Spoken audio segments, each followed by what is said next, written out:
In this video, I'm be covering the entire multi-channel go-to-market strategy that we've used to generate 10,000 plus leads at RevGrowth for our B2B clientele, whether that be a B2B company, startup, or SaaS. So if you're one of those, this is relevant to you. And if you are a B2B founder, C-level executive, or sales leader, this will be especially relevant to you. So let's just dive into it. I'm gonna be covering our entire process. So what we take our clients from onboarding to generating leads for them. So I'm gonna be covering that entire process, each of the channels that we leverage, how we leverage them, and all the different workflows we can create, and just the entire process in general. This video will be incredibly valuable to you, whether you're looking to set up your own go-to-market system for yourself, or if you're looking to work with us and want some more context before booking a call with me. Both are great. So yeah, let's dive into it.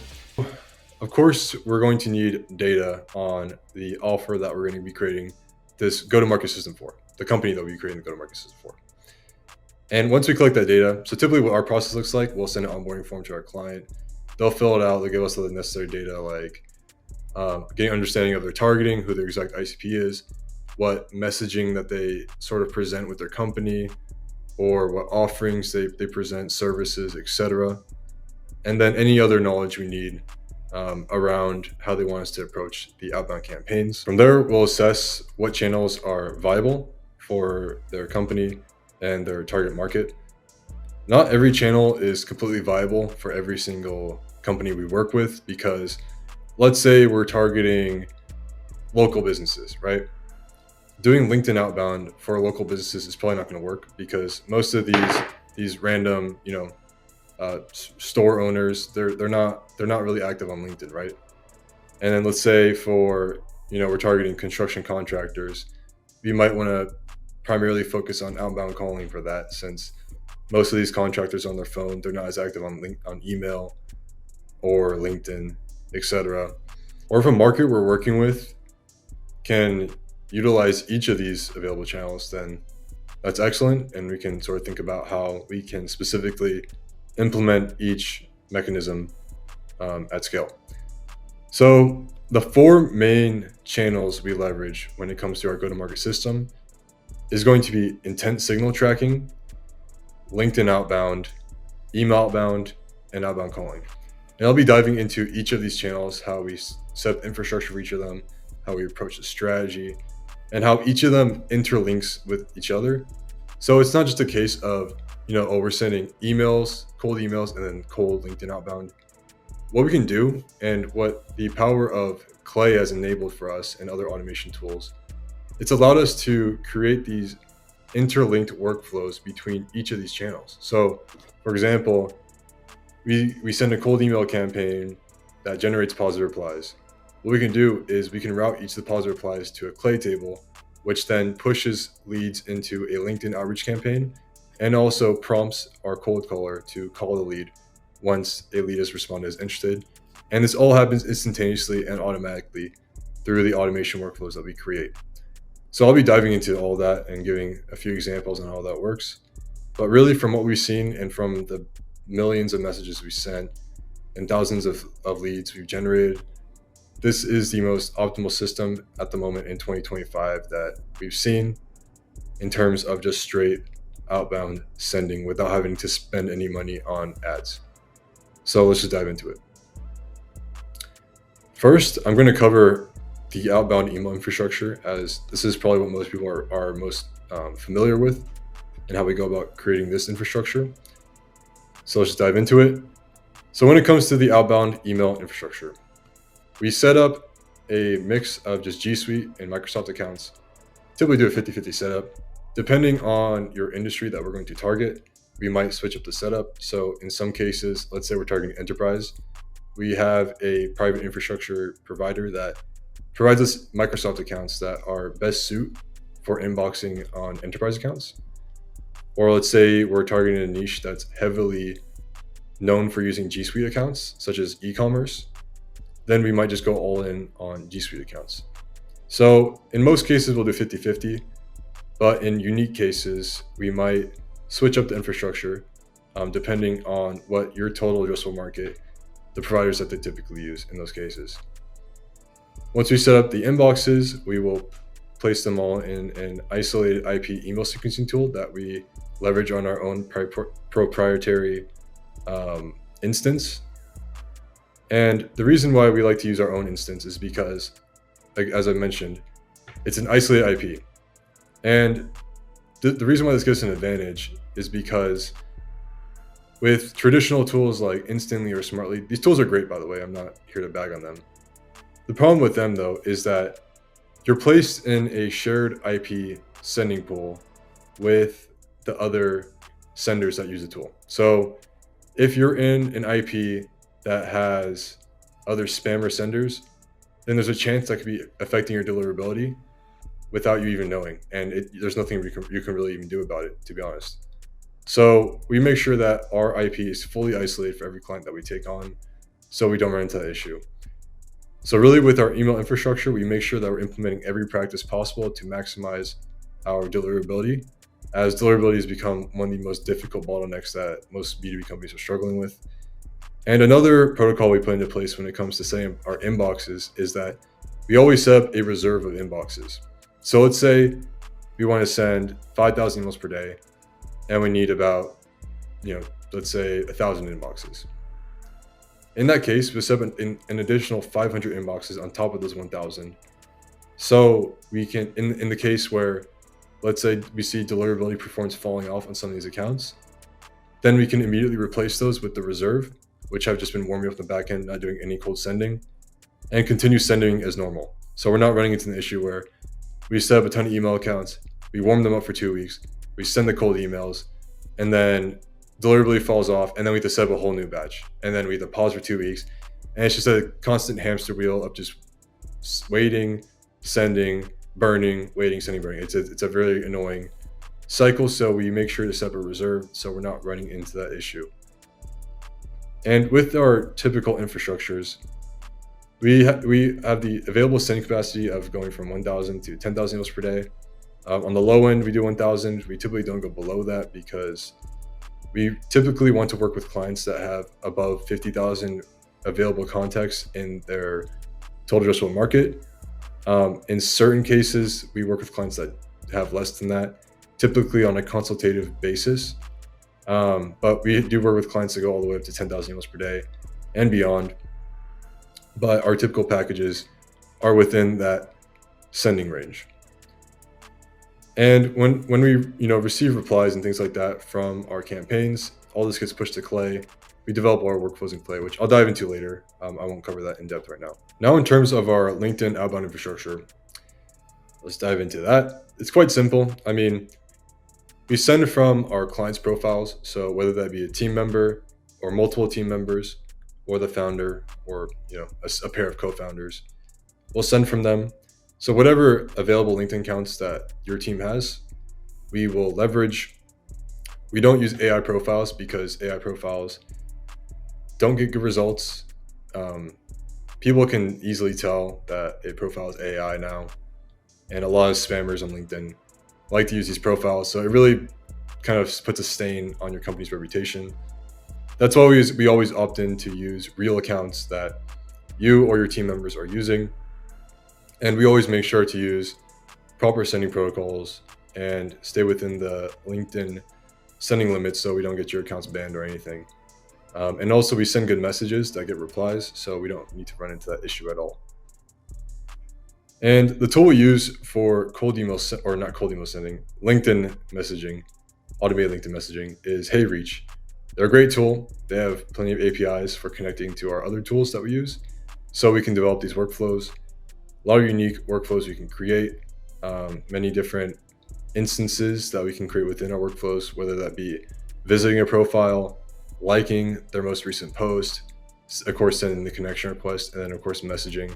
And we can set these sequences for however long we want to or however complex we want them to be. And per profile, we typically want to do 25 messages per day per profile at most. Going beyond that is potentially risking getting your account banned. And of course, all this is connected to Clay. So as I mentioned before, we can run a campaign where we are doing email outbound and LinkedIn outbound in tandem, or have one build off another, where if we run a cold LinkedIn outbound campaign, people who respond to our LinkedIn messages can then receive an email after, or someone responds to an email campaign, they will then receive a LinkedIn connection request and then LinkedIn messages after that. So again, each channel builds off one another. The next channel I will like to dive into, I'll actually cover the calling side of things. So in terms of outbound calling, what we'll do is we will place a fully trained caller on your offer. And we're able to do this because we have a full team that is completely dedicated to training callers. It's all they do every day. And our callers can make up to 1,000 dials per day. Our part-time caller makes up to $1,000 per day. If you want a full-time caller, that'll do $2,000 per day. And we're able to do that through our auto dialing system, which essentially calls multiple numbers at one time until one picks up, and then the other numbers stop calling, and then the caller can lead with the active conversation.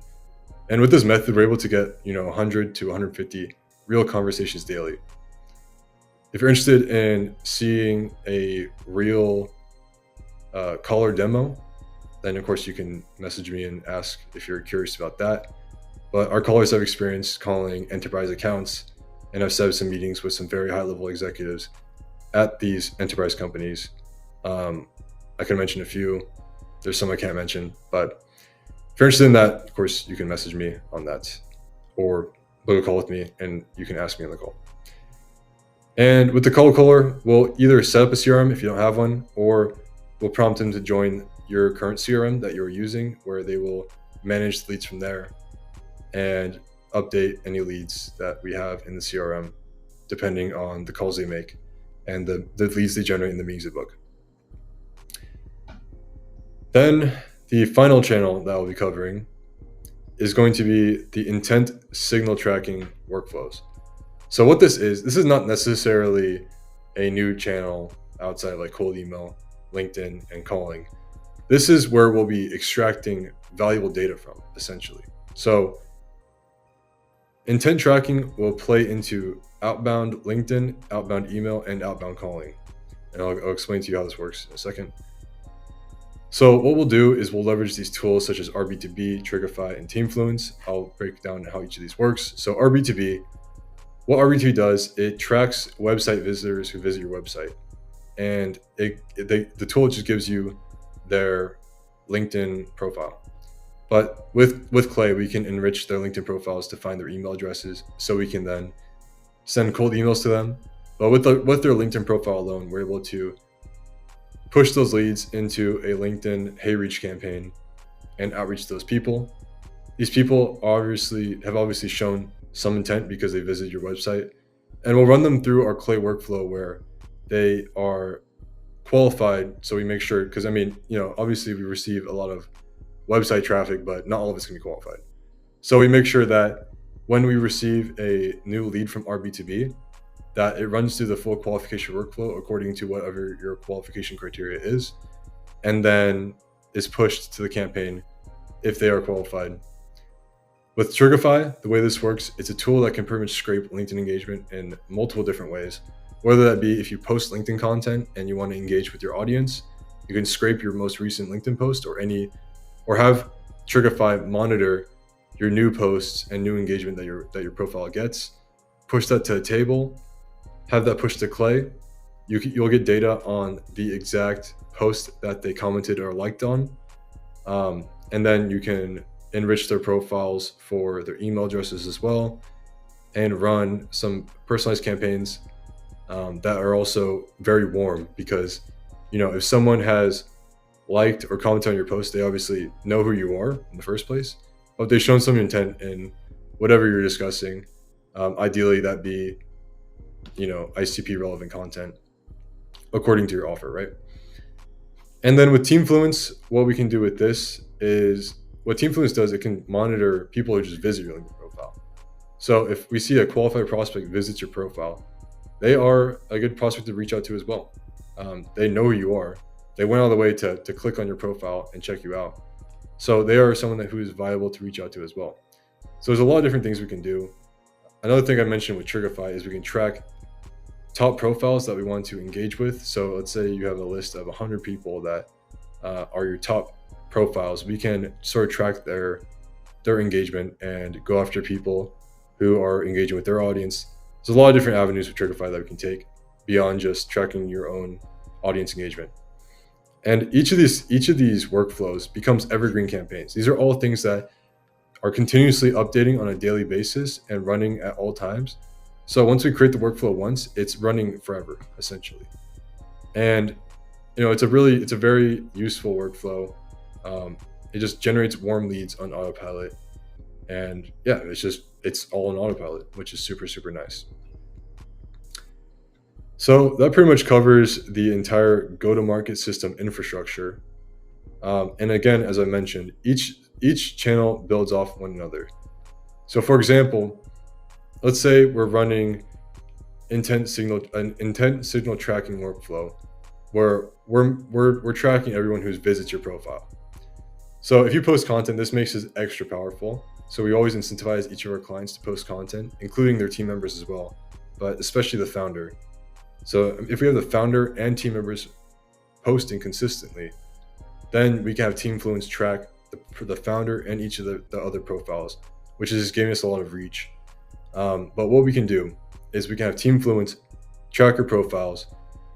Once a new visitor is detected, that visitor will be pushed to a clay table where they are qualified. If they are qualified, they can then be pushed to an outbound LinkedIn campaign where we send LinkedIn messages, we send a LinkedIn connection, LinkedIn messages, etc. We send them to an outbound email campaign where we then send them emails, and then also can have them pushed to our CRM for our cold caller to call them. Of course, we'll also make sure that there's no overlap, where if a prospect responds on LinkedIn, that we make sure our cold caller not to call them, things like that. And these are all systems we can manage within Clay, so we don't run into these issues, and this can all be automated. So again, many different possibilities that we can take these workflows, and that's just the beauty of having a multi-channel system. There's a lot more we can do other than if we were just to use just cold email or just LinkedIn outreach or just cold calling. So with this infrastructure in place, it typically takes 2 to 3 weeks for us to set up the entire infrastructure. That's including placing the cold caller, setting up the email accounts and running the 2 weeks warm up, setting up the LinkedIn profiles and HeyReach, and then developing all the intent tracking workflows. We typically tell our clients this will take 2 to 3 weeks to set up and have everything integrated with them and give them access to everything. Once we have the entire infrastructure set up, this is when we'll actually begin the campaign creation process. And what we'll like to start with is deep market research, and we use AI for a lot of this. We'll use tools like Perplexity or ChatGPT 01. These are typically best for deep research. And I'm going to show you an example of what that research looks like and a real example from one of our clients. So here's an example of what our itemized market research looks like, and we put this into a table that I like to call a segmentation matrix. So essentially what we're doing here is we're outlining all the potential segments, personas, and different messaging angles we can reach out with. And we leverage AI for a lot of this process, of course. And what this does, it pretty much gives us a base of what to create our campaigns off of, and to give our clients insight on how we are thinking and our ideation behind our campaigns. So they can give us feedback, and we can give them direct insight on what we're thinking, right? For this example, this is for a marketing client who targets business to consumer companies. So very generalized niche. They're targeting heads of marketing at these business to consumer companies. And in this table, we'll see, we have all the different personas, best fit personas laid out, different angles to leverage. So a lot of this is around TikTok marketing and different, offers and end results to mention in our messaging. Of course, this is not like the final verdict in terms of messaging. Really, what this is used for is inspiration for creating our messaging. And in this table as well is where I'll be adding things like our cold email scripts, different list building assets, and campaign results. And once we develop these tables for our clients, these then become our finalized playbooks. So our team and our clients can refer back to these tables, look at what was working, look at what wasn't working, make optimizations on that, and really get insight on which industries are resonating best over others, or what messaging angles are resonating best, or which personas and segment what's really working behind all of this, and just developing a really strong strategy behind everything and having real data behind it all. So this covers the market research side of things. I'll go back to the process map now. All right, going back to the process map. So once we have laid out our segments, all that data that we need for developing our campaigns, we'll then start with the actual campaign creation process, which in our case, we like to start with developing the overall TAM lists first. Of course, depending on the industries we're working with and lists that we're building, we're not going to be able to scrape the full TAM right out the gates for some of our clients, but just to give you a general idea of what our campaign creation process looks like, it's kind of like a funnel. So we'll start with the top of the funnel, which is being the overall generalized TAM, which we may use a company database such as BuiltWith, Crunchbase, Store Leads, scrape the company data such as employee count, location, industry, technologies, and then we'll import it into Apollo to find the generalized decision makers that we want to reach out to. Once we import Apollo, scrape Apollo. We'll scrape Apollo for every contact, including the ones that don't have email addresses. Because in that case, with the contacts that don't have email addresses, we'll plug it into a clay table.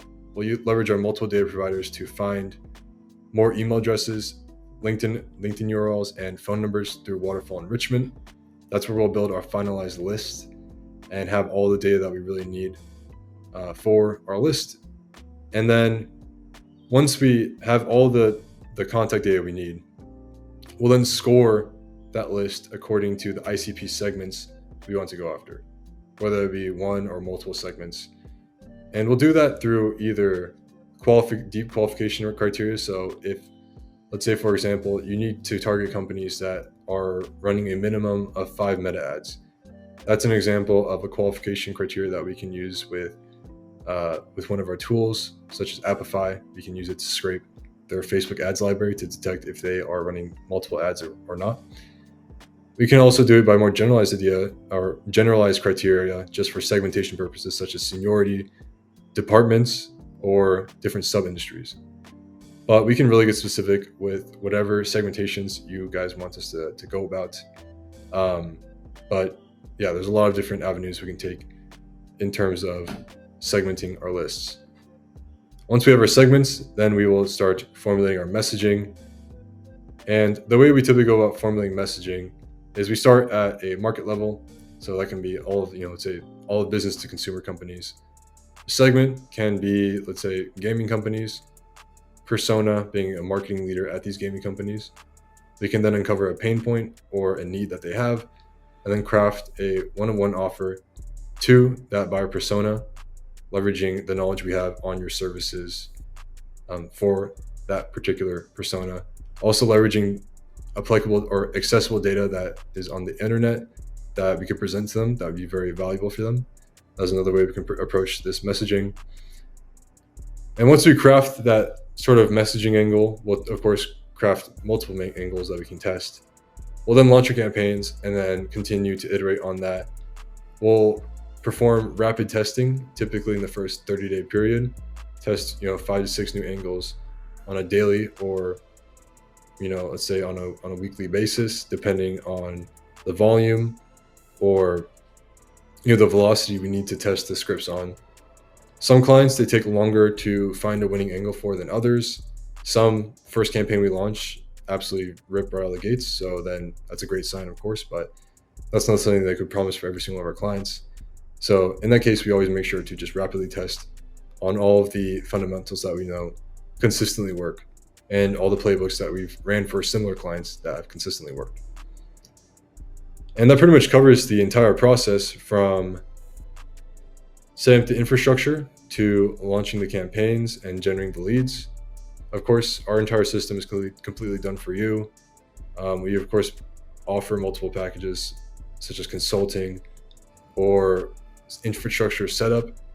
But yeah, once we generate the leads, we push leads to your CRM, and then you or your sales team can handle the lead flow from there and convert them into meetings and closed deals. So that covers the entire process. If you have any further questions, of course, feel free to book a meeting with me below.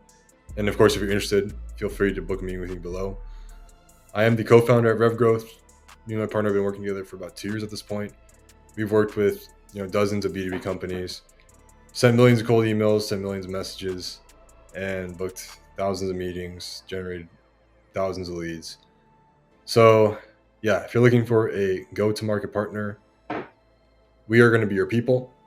So if that's something that's interested you, I look forward to speaking with you soon. Cheers.